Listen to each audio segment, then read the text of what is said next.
ஒரு மகத்தான மாமனிதர்.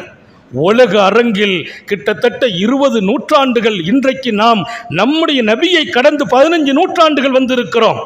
உலகம் இன்றைக்கும் சிந்திக்கும் இடத்தில் அவர்களின் சொற்கள் இருக்கிறது. இன்றைக்கும் சிந்திக்கிறது உலகம். நீ யாருக்கு உபகாரம் செய்தாலும் அன்றே மறந்துவிடு.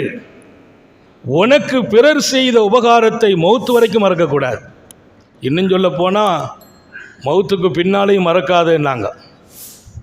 நாளைக்கு மறுமையில் அவன் தேவைப்பட்டு நிற்பான்.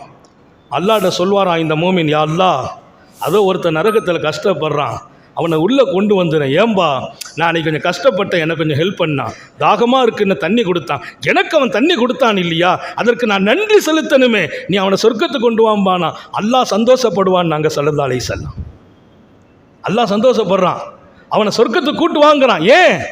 இங்கேயும் நீ நன்றியோடு இருக்கணும்னு நினைக்கிற பாரு. எனக்கு உலகத்தில் நான் துன்பப்பட்ட போது துணை நின்றானே, அவன் நரகம் போகிறான், போகக்கூடாது என்று அடியான் அல்லாஹ்ட்ட பேசுவாங்கிறாங்க ஸல்லல்லாஹு அலைஹி வஸல்லம். என்ன சொல்வார்கள்? பிறர் உனக்கு செய்த உபகாரத்தை மறுமையில் கூட மறக்கக்கூடாது.